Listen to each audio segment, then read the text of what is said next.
شیطان انسان کے گناہوں کو سجا کر پیش کرتا ہے، سنوار کر پیش کرتا ہے. بندہ کیا گناہ میں ملوث ہوتا ہے آدمی، لیکن شیطان اس کو نیکی کی صورت میں پیش کرتا ہے. تو بڑے چنگے کام کر رہا ہے، تو بڑے عروج میں پہنچا، تیری کیا بات ہے، حالانکہ وہ ہوتا گناہ کی پستی. اب یہ ایک آپ نے ایک جملہ سنا ہوگا نا، عید کے ایام میں لوگ کہتے ہیں جی قربانی کی ضرورت کیا ہے، لوگوں کو غریب کی مدد کر دو.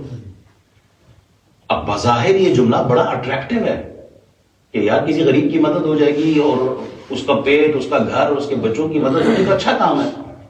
لیکن قربانی جس کا حکم اللہ نے دیا ہے اس کو چھوڑ کر، اس سے نافرمانی کر کے شیطان اس کو سجا کر رکھتا ہے. بندے قربانی چھوڑ، اللہ کا حکم ہے چھوڑ دے اس کو، کسی غریب کی مدد کر لے.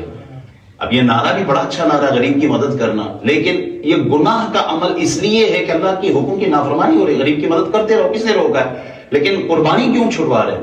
وہ حج بندے پہ فرض ہو جاتا ہے، کہتے نہیں رہن دے، کسی غریب کی مدد کر لے. غریب کی مدد کرنا افضل عمل ہے، لیکن حج جس پر فرض ہے اس کو چھوڑ نہیں سکتا بندہ، اس لیے کہ اللہ کا حکم ہے، اللہ کے حکم کی نافرمانی نہیں کر سکتا. اب یہ خیال اس کے ذہن میں کون ڈالتا ہے؟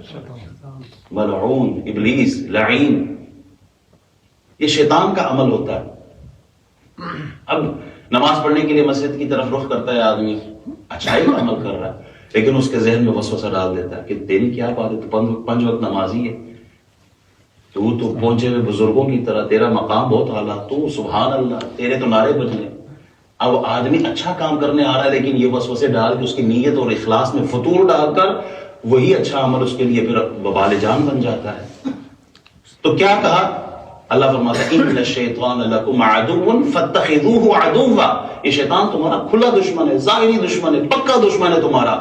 فاتخذوہ عدوا، بندے تو بھی اس کو اپنا دشمن سمجھ، تو بھی اس کو اپنا دشمن سمجھ.